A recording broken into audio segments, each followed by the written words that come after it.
నమస్తే ఓర్గలు 9 నేషన్ టీవీకి స్వాగతం. మైక్రోసాఫ్ట్ వ్యవస్థాపకుడు బిల్ గేట్స్ ప్రధాని నరేంద్ర మోడీ ఇంట్లో శుక్రవారం భేటీ అయ్యారు. ఈ భేటీలో ఆర్టిఫిషియల్ ఇంటెలిజెన్స్, వాతావరణంలో మార్పులు, డిజిటల్ పబ్లిక్ ఇన్ఫ్రాస్ట్రక్చర్ వంటి వాటి గురించి ఇరువురు చర్చించారు. డిజిటల్ రంగంలో భారత్ తీసుకెళ్లిన మార్పులను బిల్ గేట్స్ మెచ్చుకున్నారు. భారతీయులు టెక్నాలజీని వేగంగా నేర్చుకున్నారని ఆయన అన్నారు. సాంకేతిక రంగంలో భారత్ వేగంగా దూసుకెళ్తుందని బిల్ గేట్స్ అన్నారు. ప్రధాని మోడీ ఆయన ఓ సెల్ఫీ తీసుకున్నారు. G20 సదస్సులో ఏఐ టెక్నాలజీని వాడుకున్నామని చెప్పిన ప్రధాని నరేంద్ర మోడీ నమో యాప్ని ఎలా ఉపయోగించుకోవాలని గేట్స్కు వివరించారు. భారత్లో మైక్రోసాఫ్ట్ ప్రారంభమై 25 ఏళ్లు గడిచిందని బిల్ గేట్స్ తెలిపారు. The key point is that the digital infrastructure just keeping richer. A lot of people know about the identity system and the digital payment systems, and that the government, by taking virtually all the government payment programs now and digitizing those, that alone saved a lot of money and it created access on a more equal basis. But now as you're moving into the different areas, advice for farmers, registering their land, tutoring for kids, and the health records, connecting all of those. That's kind of a second phase. And we're just at the beginning now of the third phase, where these advances in artificial intelligence will come on top of that and make the value even better. आपने सही कहा, AI का महत्व बहुत है और मैं तो कभी कभी मजाक में कहता हूँ, हमारे देश में माँ को आई बोलते हैं, माता को बहुत से राज्यों में भाषा बोलते आई। अब मैं कहता हूँ हमारे यहाँ बच्चा पैदा होता है तो आई भी बोलता है, AI भी बोलता है। वो इतना एडवांस हो गया है। अब देखिए मैं कैसे उपयोग करता हूँ, मैं आपको बताऊँ, जिसको देखकर आपको भी खुशी होगी कि कॉमन मैन कैसे AI का उपयोग कर सकता है। जैसे मैंने G20 में AI का बहुत उपयोग किया। मेरे पूरे G20 का परिसर था, उसमें पूरा का पूरा AI का उपयोग करके है। सारे इंटरप्रेटर्स की व्यवस्था मैंने AI से की। मैंने मेरे सभी ड्राइवर्स को मोबाइल फ़ोन पर ऐप डाउनलोड करवा दिया, उसके साथ बैठे हुए गेस्ट उनको करवा दिया। मान लीजिए वो फ्रेंच भाषा जानते हैं तो ड्राइवर के पास ऐप में फ्रेंच की व्यवस्था थी, वो ड्राइवर के साथ फ्रेंच में बोलते थे, ड्राइवर अपनी लैंग्वेज में सुनता था, ड्राइवर अपनी लैंग्वेज में जवाब देता था। यानी ड्राइवर के साथ कम्युनिकेशन किसी भी लैंग्वेज में वो कर सकते थे।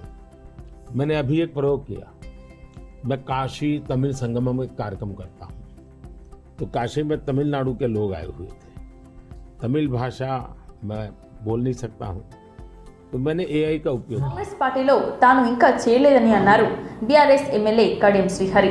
తాను వరంగల్ కాంగ్రెస్ ఎంపీ అభ్యర్థి అంటూ వస్తున్న వార్తలపై మాట్లాడారు. కాంగ్రెస్ నేతలు తనను కాంగ్రెస్లోకి రావాలని ఆహ్వానించారని చెప్పుకొచ్చారు. తెలంగాణలో కాంగ్రెస్ను బలోపేతం చేయాలని వారు కోరుతున్నారని అన్నారు. శ్రేయోభిలాషులతో మాట్లాడి నిర్ణయం చెప్తానని అన్నారు కడియం శ్రీహరి. కాంగ్రెస్లో చేరే అంశంపై 1-2 రోజుల్లో కార్యకర్తలతో మాట్లాడి నిర్ణయం చెప్తానని స్పష్టం చేశారు. బీఆర్ఎస్ అనేక కారణాల వల్ల బలహీన పడుతుందని అన్నారు కడియం. మరోవైపు కాంగ్రెస్ నేతలు దీపాదాస్ మున్షి, రోహిత్ చౌదరి, విష్ణునాథ్ కడియం ఇంటికి వెళ్లారు. కడియం శ్రీహరి కాంగ్రెస్లోకి ఆహ్వానిస్తున్నట్లుగా దీపాదాస్ మున్షి వెల్లడించారు. ఇక నిన్న వరంగల్ బీఆర్ఎస్ ఎంపీ అభ్యర్థిగా తప్పుకున్నట్లుగా కడియం కావ్య ప్రకటించారు. ఈ మేరకు బీఆర్ఎస్ చీఫ్ కేసీఆర్కు లేఖ రాశారు. ఈ క్రమంలో కడియం శ్రీహరి, కావ్య కాంగ్రెస్లోకి వెళ్లనున్నారని తెలుస్తోంది. వరంగల్ ఎంపీ అభ్యర్థిని కాంగ్రెస్ కూడా ఇంతవరకు ప్రకటించలేదు.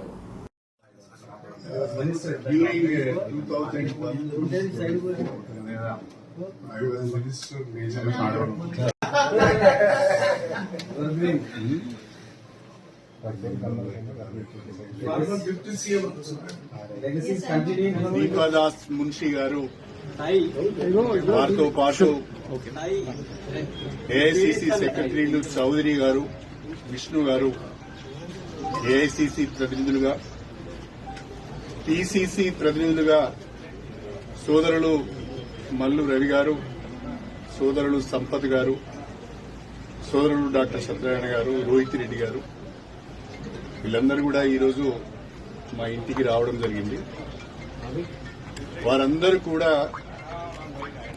అటు ఏఐసి నుంచి ఏఐసిసి నుంచి ఇటు పిసిసి నుంచి మీరు పార్టీలోకి రావాలి, తెలంగాణలో కాంగ్రెస్ పార్టీని బలోపేతం చేయడానికి మాతో కలిసి పనిచేయాలని చెప్పి ఒక ఆహ్వానం నాకు ఇచ్చారు.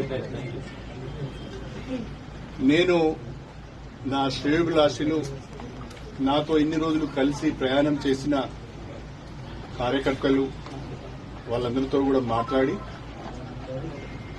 త్వరలోనే నా నిర్ణయాన్ని చెప్తానని చెప్పి పెద్దలు దాస్ మున్షి గారికి తెలియజేయడం జరిగింది. In a day or two I will take a decision after consulting my followers and after consulting my well wishers and my workers. నేను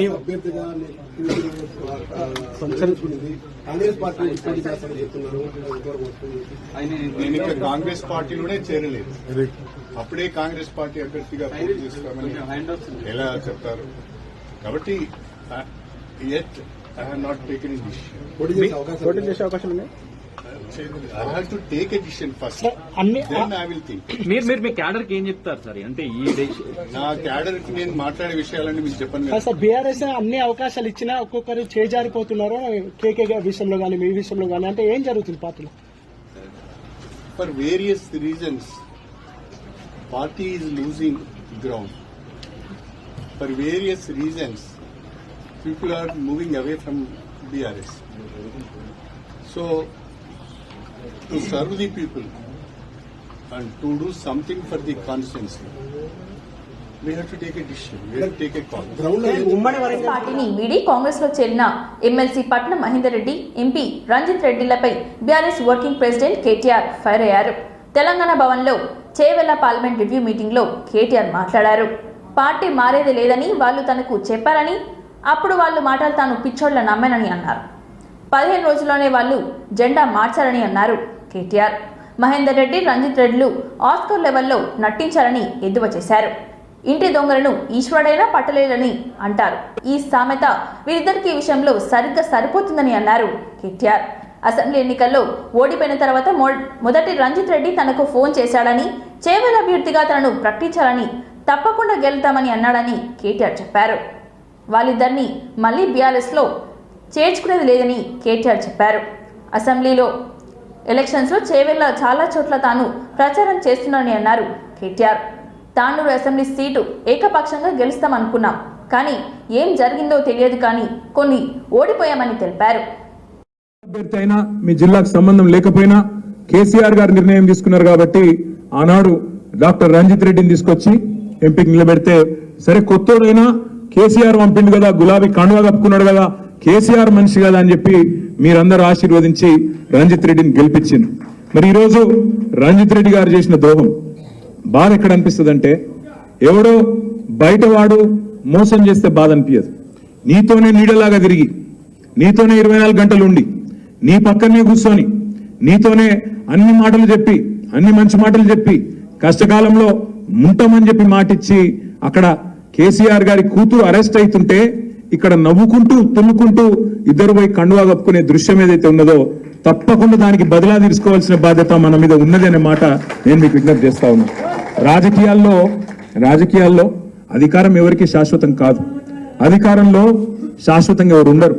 కానీ అధికారం పోంగనే ఆగమాగమైపోయి ఇవాళ తమ ప్రయోజనాలు, తమ స్వీయ ప్రయోజనాల కోసం ఇవాళ అవతల వైపు పోయి పోవడమే కాకుండా ప్రజలను మోసం చేసే కార్యక్రమం. ఆయన మొన్న రంజిత్ రెడ్డి ఒక సోషల్ మీడియాలో ఒక పోస్ట్ పెట్టిండు. చందన్ వెల్లినట రంజిత్ రెడ్డి మొత్తం పరిశ్రమలు తెచ్చిండట, యాదయ్య గారి సహకారం లేదట, యాదయ్య గారిది ఏం లేదట, మా తమ్ముడు అవినాష్ రెడ్డిది ఏం లేదట, మొత్తం రంజిత్ రెడ్డి పట్టుకొచ్చి అక్కడ పరిశ్రమలన్నింటినీ పెట్టించిన అని చెప్పి సోషల్ మీడియాలో చెప్పుకుంటా ఉన్నాడు. ఇంతకంటే సిగ్గుచేటు ఇంకోటి ఉంటుందా? దయచేసి మీరు ఆలోచించాలని కోరుతా ఉన్నాం. ఇంకొక మాట కూడా నేను మీకు విజ్ఞప్తి చేస్తా ఉన్నా. ఆనంద్ చెప్పిన మాట ఏదైతే ఉందో, మళ్ళీ రేపు వచ్చి ఇదే పట్నం మహేందర్ రెడ్డి, ఇదే రంజిత్ రెడ్డి వచ్చి కేసీఆర్ గారి కాళ్ళు పట్టుకున్న మళ్ళా పార్టీలోకి రానియము అనే మాట కూడా నేను ఈ సందర్భంగా మీకు విజ్ఞప్తి చేస్తా ఉన్నా. వాళ్ళకు తప్పకుండా బుద్ధి చెప్పవలసిన బాధ్యత మన మీద ఉన్నది. వచ్చి కేసీఆర్ కాళ్ళు పట్టుకున్న మళ్ళీ అధికారంలోకి వచ్చినాక వాళ్ళని మాత్రం మళ్ళీ రాణించే ప్రసక్తే లేదనే మాట కూడా నేను మీకు విజ్ఞప్తి చేస్తా ఉన్నా. ఇంకొక మాట కూడా నేను మీకు హామీ ఇస్తా ఉన్నా. ఇవాళ మా అన్న జ్ఞానేశ్వరన్న ఇవాళ పార్టీ కష్టకాలం ఉన్నప్పుడు ముందుకొచ్చి అన్నా నేనున్నా మీరు అవకాశం ఇస్తే నేను నిలబెడతాను ముందుకొచ్చిన ఒక ధీరోదత్తమైన నాయకుడు ఇవాళ మన జ్ఞానేశ్వరన్న. గతంలో మీ అందరికి కూడా తెలుసు బలహీన వర్గాల ముద్దు బిడ్డ మునిగిపోతున్న టైటానిక్ షిప్ అని అన్నారు మెదక్ బీజేపీ ఎంపీ అభ్యర్థి రఘునందన్ రావు.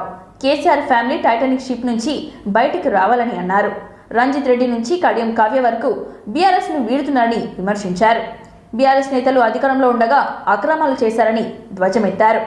మామకు మించిన అబద్ధాలు ఆడటం హరీష్ రావుకు వెన్నతో పెట్టిన విద్య అని విమర్శించారు రఘునందన్ రావు. ఫోన్ ట్యాపింగ్ లో మొదట జైలుకు వెళ్లవలసింది హరీష్ రావు అని చెప్పారు. జిల్లాలో 78 కేసులు పెట్టుకుని జై తెలంగాణ అన్నది తానేనని అన్నారు. తాను ఎవరి జోలికి వెళ్లను, తాను జోలికి వస్తే ఊరుకోనని చెప్పారు. 17 స్థానాలను గెలిచి మోడీకి కానుకగా ఇస్తామని అన్నారు. దుబ్బాక ఎన్నికల్లో తన కుటుంబాన్ని ఇబ్బంది పెట్టారని, రఘునందన్ రావు కొడితే బీఆర్ఎస్ మొత్తం మునిగిపోతుందని చెప్పారు. మెదక్లో వెళ్ళలేదు కదా, 100 కోట్లు ఖర్చు పెట్టి వాళ్ళ సహచరులను గెలిపించుకుందామని ఛాయాశక్తులు కష్టపడితే మెదక్లో చెల్లని హరీష్ రావు, మెదక్ అసెంబ్లీలో చెల్లని హరీష్ రావు మెదక్ పార్లమెంట్ ఎట్లా వెళ్తాడన్నా? మొదటిసారి పోటీ చేసి నువ్వు ఎమ్మెల్యే అయినంత వయసు లేని ఒక పిల్లగాని చేతుల సావు దెబ్బతిని తలకాయ ఆడబెట్టుకోవాలని తెలియకుండా మెదక్కి వెళ్ళి వారిపోయిన నువ్వు రఘునందన్ దుబ్బాకలో చెల్లలే కదా, మరి నువ్వు మెదక్లో చెల్లేవా? నీ మామ కామారెడ్డిలో చెల్లిండా? మీ మరదలు నిజామాబాద్లో చెల్లదనే కదా బీఫామ్ ఇయ్యలే మీరు. నాకు ఇదే చెప్పినా నేను మన సంగారెడ్డిలో కూడా. మరి నన్ను ఒక్కటి అన్నారు అనుకోండి, నేను 4 గంటలు అని చెప్పిన. నాకు కొంచెం నోరు ఎక్కువ. అసలు ఫోన్ ట్యాపింగ్లో మొదటి ముద్దాయిగా లోపలికి పోల్చిన నువ్వు కదా. దుబ్బాక ఎలక్షన్లో నా ఫోన్ లేని మా కుటుంబ సభ్యుల మీద పోలీసులతో దాడులు చేపించి నానా యాగి చేసి కేసులు పెట్టించి ఇల్లీగల్ కేసులు పెట్టించి ఎన్ని అవస్థలు పెట్టినా మా దుబ్బాక ప్రజలు నా వెనకాలనే నిల్చున్నారు. రఘునందన్ అనేటోడు దుబ్బాకలో దెబ్బ కొడితే బీఆర్ఎస్ పార్టీ అనేటువంటి టైటానిక్ పడవ 24లో పూర్తిగా దేశ రాజకీయాల నుంచి తెలంగాణ రాజకీయాల నుంచి అంతర్ధానమయ్యేటువంటి స్థితికి వచ్చింది.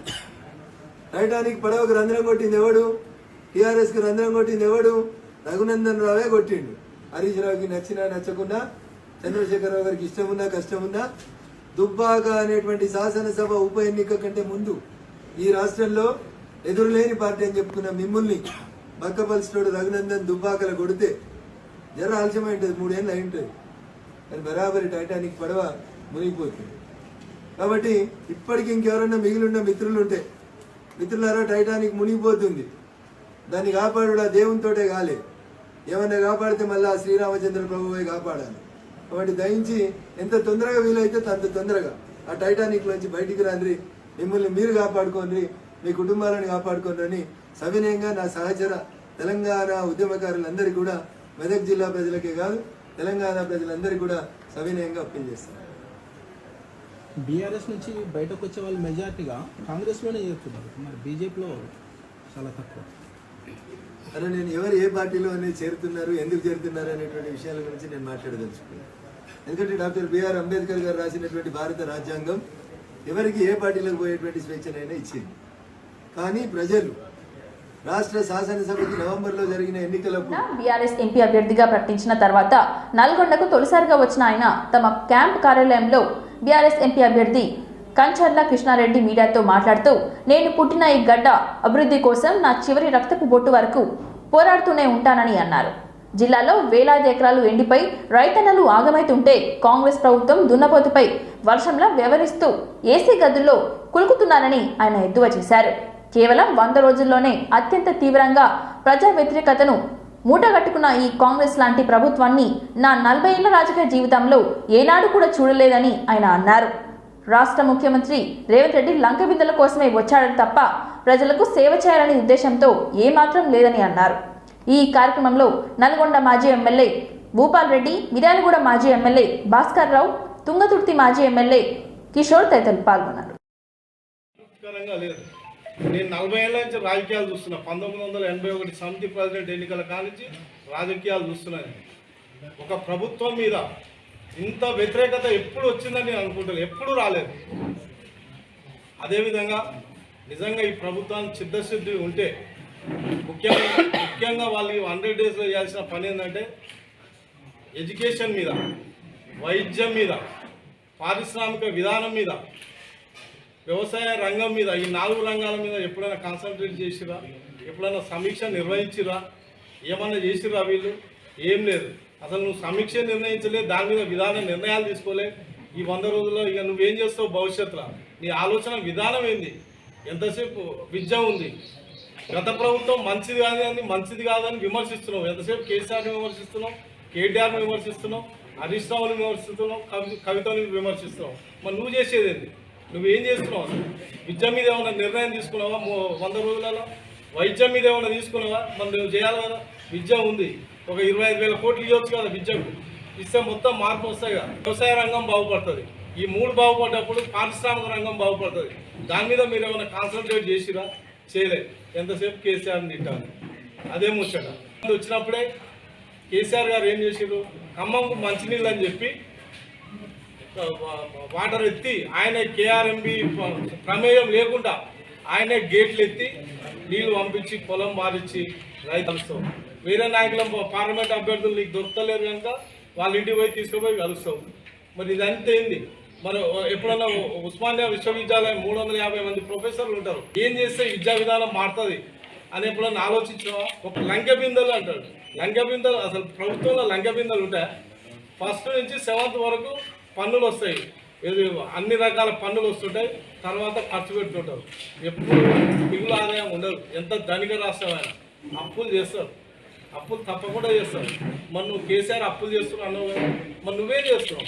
నువ్వు కూడా మన ప్రవేశపెట్టిన బడ్జెట్లో దాదాపు 59,000 కోట్లు నేను అప్పు చేస్తాను, నువ్వే ఇచ్చినావు. మరి ఇప్పుడు నువ్వేం మాట్లాడుతున్నావు? నీకు అర్హత ఎక్కడ? కేసీఆర్ గురించి మాట్లాడే అర్హత నీకు అసలే లేదు. రాష్ట్రంలో జరిగిన అసెంబ్లీ ఎన్నికల్లో కాంగ్రెస్ ప్రజలకు అన్ని అబద్ధాలు చెప్పి అధికారంలోకి వచ్చిందని, పార్లమెంట్ ఎన్నికల్లో వారు అబద్ధాలకు ప్రజలు మోసపోకుండా బీజేపీని గెలిపిస్తారని బీజేపీ నల్గొండ పార్లమెంట్ అభ్యర్థి శానపూడి సైదిరెడ్డి అన్నారు. బీజేపీ కార్యాలయంలో ఏర్పాటు చేసిన విలేకరుల సమావేశంలో ఆయన మాట్లాడుతూ, తెలంగాణ రాష్ట్రంలో 6 గ్యారంటీలతో అధికారంలోకి వచ్చిన కాంగ్రెస్ 100 రోజులు దాటిన ఏ ఒక్క గ్యారంటీని కూడా సక్రమంగా అమలు చేసిన దాఖలా లేవని విమర్శించారు. ప్రజాపాలన పేరుతో ప్రజల నుంచి దరఖాస్తులు తీసుకున్న ప్రభుత్వం అట్టి దరఖాస్తులను చెత్తకుప్పల పాలు చేశారని ఆరోపించారు. బీఆర్ఎస్ వల్ల రాష్ట్రానికి ఒరిగేది ఏమీ లేదని, ఆ పార్టీకి ఓటు వేసినా వృధా అవుతుందని అన్నారు. దేశంలో మోడీ చేస్తున్న అభివృద్ధితో పార్లమెంట్ ఎన్నికలు దేశవ్యాప్తంగా 400 స్థానాలు గెలుపొంది మళ్లీ 3వ ప్రధానమంత్రి కావడం ఖాయమని ఆశాభావం వ్యక్తం చేశారు. నల్గొండ అభివృద్ధి కోసం తాను పార్టీ మారనని, పార్లమెంట్ ఎన్నికల్లో తనను గెలిపించాలని ప్రజల్ని కోరారు. సరే, ఈరోజు ఏంటంటే ముందు అందరూ అడిగినప్పుడు డిజిటల్ ఒక్కరోజు చేస్తే డిజిటల్తో చేసినట్టయితే ఒక్క రోజులోనే మొత్తం ఇన్ఫర్మేషన్ అంతా వచ్చేది. 1,25,00,000 నువ్వు చేసిన పేపర్లు ఏడ ఉండాలా? మనం చూసినాం. ఆ పేపర్లు ఏడబడి కట్టలు పడి కింద పడి దాన్ని ఎడిపోయో తెలియక ఇవన్నీ చూసినాం. అసలు ఆ పేపర్లు ఉన్నాయా లేవా? ఆ పేపర్ల అప్లికేషన్ ఏమైనా స్కానింగ్ అవుతున్నాయా లేదా? కానీ అన్ని అబద్ధపు వాగ్దానాలు. ప్రజలు దయచేసి గమనించాలి. వీళ్ళు చేసిన అబద్ధ ప్రచారాలు నమ్మిండ్రు, ఎమ్మెల్యేలకు ఓటేసిండ్రు. ఈరోజు వచ్చిన దగ్గర నుంచి ఎక్కడ మన లోకల్లో ఉన్న మంత్రులు, ఈరోజు ఉత్తమ్ కుమార్ రెడ్డి గారు ఉన్నారు, ఇక్కడ వెంకటరెడ్డి గారు ఉన్నారు. మన కాడ పరిస్థితులు మీకు తెలుసు. ఈరోజు వేలాది ఎకరాల పంటలు ఎండిపోతా ఉన్నాయి. కానీ వాటికి పోయి మేమేమైనా చేస్తామని చెప్పింది లేదు. మంత్రి మామూలుగా సాగునీటి శాఖ మంత్రి ఉంటే మనం చెప్పాలి, ఏమని ఒక ప్రిపరేటరీ మీటింగ్ పెట్టాలి. పెట్టి ఇప్పుడు నీళ్లు సరిపోలేవు, ఇప్పుడు ఏ బాకండి, లేదా ఆరుదడి పంటలు వేసుకోండి, మేము నీళ్ళు ఇయ్యలేమని చెప్పాలి. సాగునీటి శాఖ మంత్రి సొంత జిల్లా అయిండు, కానీ వాళ్ళకు ఒక్క మాట చెప్పింది లేదు. ఈరోజు ఎకరాలు అందరికీ తెలుసు. మీ అందరికి ఎన్ని వేల ఎకరాలు ఎండిపోయినాయో వాటన్నిటికి కూడా ఈరోజు ఎట్టి పరిస్థితుల్లో బీజేపీ తరఫున డిమాండ్ చేస్తా ఉన్నాం. 25,000 రూపాయలు ఎక్స్గ్రేషియా ఇమీడియట్గా మీరు ఇవ్వాలా, లేకపోతే మాత్రం మేము రోడ్డు మీదకి వస్తాం, ధర్నాలు చేస్తామని తెలియజేస్తా ఉన్నాం. దాంతోపాటు ఈరోజు ఇప్పటిదాకా ఈ డబ్బులన్నీ అసలు ఇస్తారా ఇయ్యరా? ఇంట్లోనే ఎన్నికలు అయిపోయినాక అబద్ధాలు చెప్పుకుంటా పోతారా? కాబట్టి వీటి మీద కూడా ప్రతి ఒక్కరు గమనించాలి. ఈ కాంగ్రెస్ అబద్ధాల కాంగ్రెస్ ని, ఎందుకంటే రాష్ట్రంలో ఏం చేయలేదు వీళ్ళు, దేశంలో ఏం చేయరు.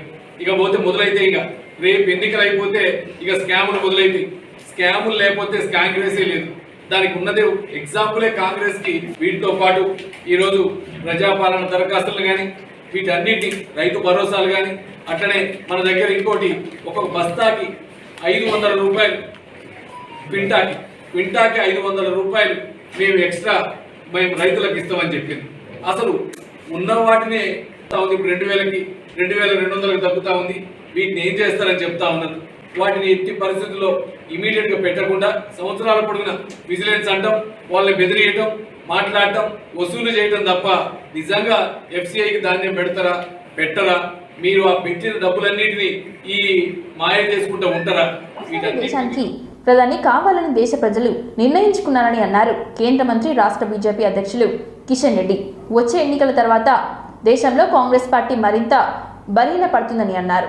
కర్ణాటకలో 90% ఎంపీ స్థానాల్లో బీజేపీ గెలుస్తుందని కిషన్ రెడ్డి ధీమా వ్యక్తం చేశారు. మహబూబ్ నగర్లో శుక్రవారం కిషన్ రెడ్డి మీడియా సమావేశంలో మాట్లాడుతూ గత ఎన్నికల్లో ఇచ్చిన 6 గ్యారంటీలో అమలు చేసే సత్తా కాంగ్రెస్కు లేదని అన్నారు. బీఆర్ఎస్ బాటలోనే కాంగ్రెస్ నడుస్తుందని కిషన్ రెడ్డి మండిపడ్డారు. హైదరాబాద్లో రియల్ ఎస్టేట్స్ బిల్డర్స్లను, వ్యాపారులను రాహుల్ గాంధీ ట్యాక్స్ కోసం వేధిస్తున్నారని ఆరోపించారు. కాంగ్రెస్ పార్టీలో చేరాలని సీఎం రేవంత్ రెడ్డి ఇతర పార్టీల ఎమ్మెల్యేలను బెదిరిస్తున్నారని చెప్పారు. కాళేశ్వరం ప్రాజెక్టు విచారణ కోల్డ్ స్టోరేజ్లో ఉందని, ఫోన్ ట్యాపింగ్ వ్యవహారంలో ప్రభుత్వానికి చిత్తశుద్ధి లేదని దుయ్యబట్టారు. తెలంగాణలో విద్యుత్ కోతలు మొదలయ్యాయని, తెలంగాణలో దొంగలపై గజ దొంగలు వచ్చారని ఆయన విమర్శించారు. డిక్లరేషన్ పేరుతో కానీ, ఎన్నికల ప్రణాళిక పేరుతో కానీ ప్రజలకు ఇచ్చినటువంటి హామీలు ఏవి కూడా ఈరోజు అమలు చేసేటువంటి పరిస్థితి లేదు, అమలు చేసేటువంటి శక్తి లేదు. ఈరోజు ఇచ్చినటువంటి గ్యారంటీలు కానీ, లేక ఇంతకుముందు చెప్పినట్టు డిక్లరేషన్స్ కానీ, మేనిఫెస్టోలు కానీ ఏ రకంగా వాటిని అమలు చేస్తారు, ఏ రకంగా దానికి కావలసినటువంటి వనరులు సమకూర్చుకుంటారు, ఏ రకంగా మరి వాటిని పేద ప్రజలకు అందిస్తారు, ఏది కూడా ఈరోజు చెప్పలేని పరిస్థితిలో ఉంది. రైతుల 2 లక్షల రుణమాఫీ ఎప్పుడు చేస్తారు? వాళ్లకు దిశ దశ లేదు. రైతులకు సంబంధించి ఎకరానికి 15,000 ఎప్పుడు? పెద్ద క్వశ్చన్ మార్కు. ధాన్యానికి బోనస్ క్వశ్చన్ మార్కు. నిరుద్యోగ యువతకు, ఉద్యోగం లేనటువంటి నిరుద్యోగ యువతకు నిరుద్యోగ భృతి అతిగతి లేదు. రేషన్ కార్డులు దరఖాస్తులకే పరిమితమయ్యాయి. మహిళలకు 2,500 గాల్లో దీపం పెట్టి దేవుడా అంటున్నారు. ఈరోజు ఈ రకంగా అనేక అంశాలు, ప్రతి విద్యార్థికి 5 లక్షల రూపాయల గ్యారంటీ, అది లేదు. ఈరోజు ఈ రాష్ట్రంలో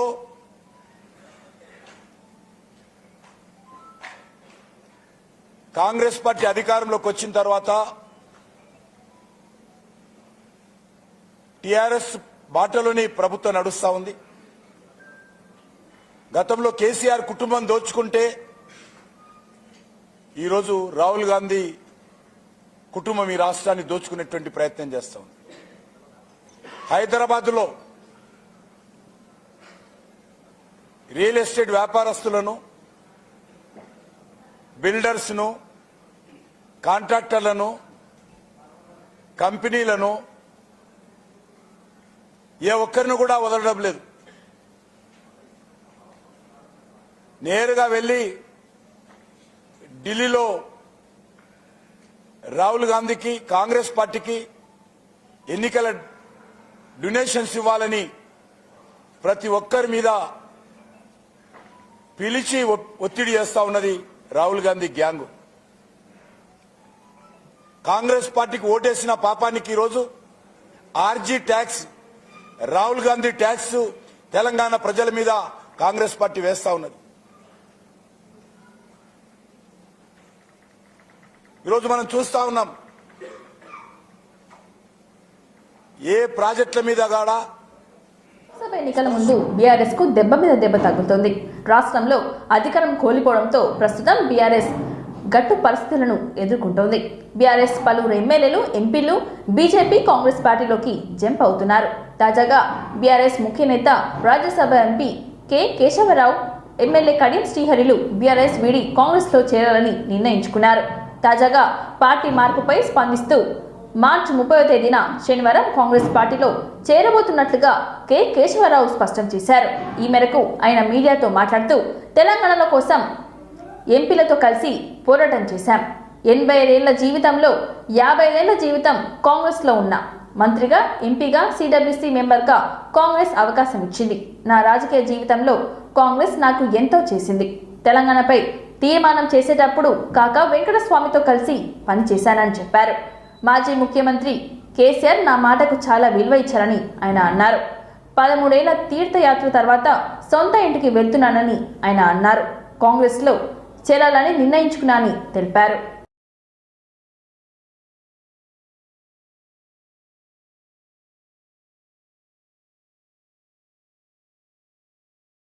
To go back to my home, that is Garvapsi.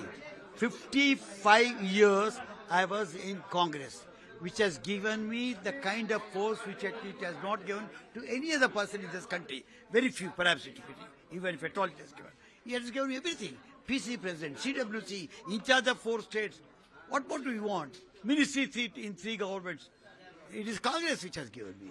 The question is, 55 years, for a cause I went out of Congress. That was to get my Telangana. And I got Telangana. 10 years I have been tried and Telangana is achieved and Telangana is developed. No, it is high time. After all, my age also must agree, my body must agree. So how about so when are you going to join the party? When are you going to join the party? I'll tell you within 1 or 2 days because tomorrow the process would start. My daughter, I believe, is starting what is the press tells me. I'll be able to talk to CM tomorrow because they would like to coordinate it with the central and parliamentary work.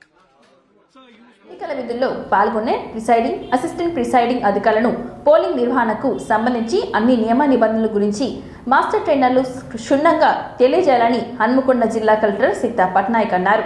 Hanamkonda జిల్లా కలెక్టరేట్లోని conference హాల్లో లోక్సభ ఎన్నికల నేపథ్యంలో master ట్రైనర్లకు ఎన్నికల నిర్వహణకు సంబంధించి అంశాలపై శిక్షణ కార్యక్రమాన్ని నిర్వహించారు. ఈ సందర్భంగా జిల్లా కలెక్టర్ సీతా పట్నాయక్ మాట్లాడుతూ, ఎన్నికల నిర్వహణకు సంబంధించి వివిధ అంశాలను ప్రిసైడింగ్, అసిస్టెంట్ ప్రిసైడింగ్ అధికారులకు శిక్షణ కార్యక్రమాలను నిర్వహించడంలో మాస్టర్ ట్రైనర్లు పాత్ర కీలకమని పేర్కొన్నారు.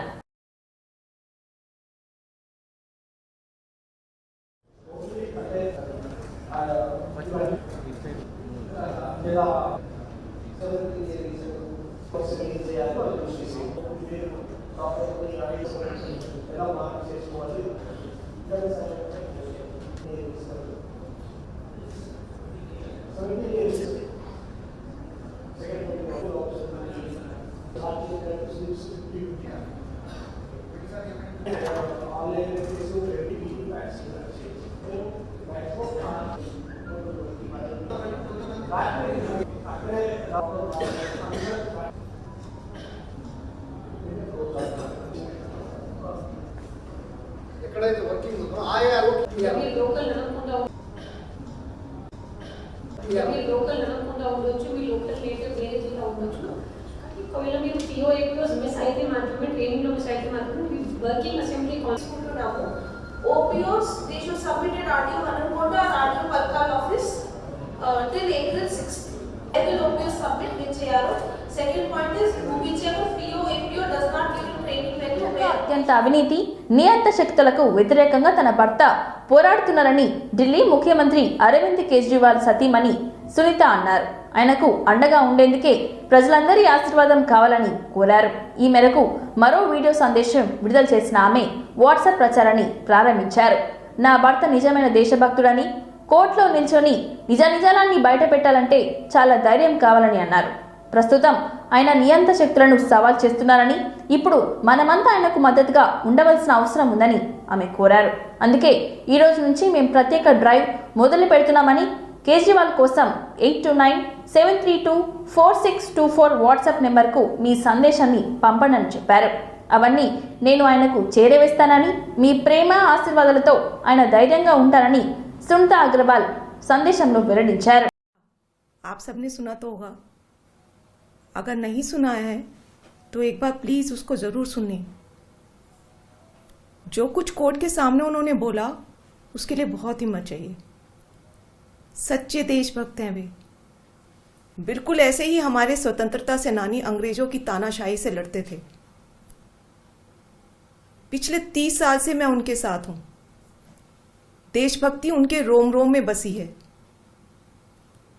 अरविंद जी ने देश की सबसे ताकतवर, भ्रष्टाचारी और तानाशाही ताकतों को ललकारा है। आपने अरविंद जी को अपना भाई, अपना बेटा कहा है। क्या इस लड़ाई में आप अपने भाई, अपने बेटे का साथ नहीं देंगे? मुझे पूरा विश्वास है कि हम सब साथ मिलकर यह लड़ाई लड़ेंगे।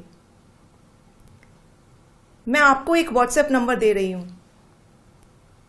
व्हाट्सएप नंबर है 8297324624।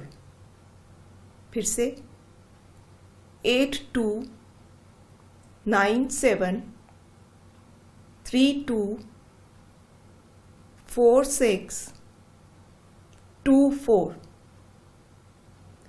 आज से हम एक अभियान शुरू कर रहे हैं जिसका नाम है केजरीवाल को आशीर्वाद।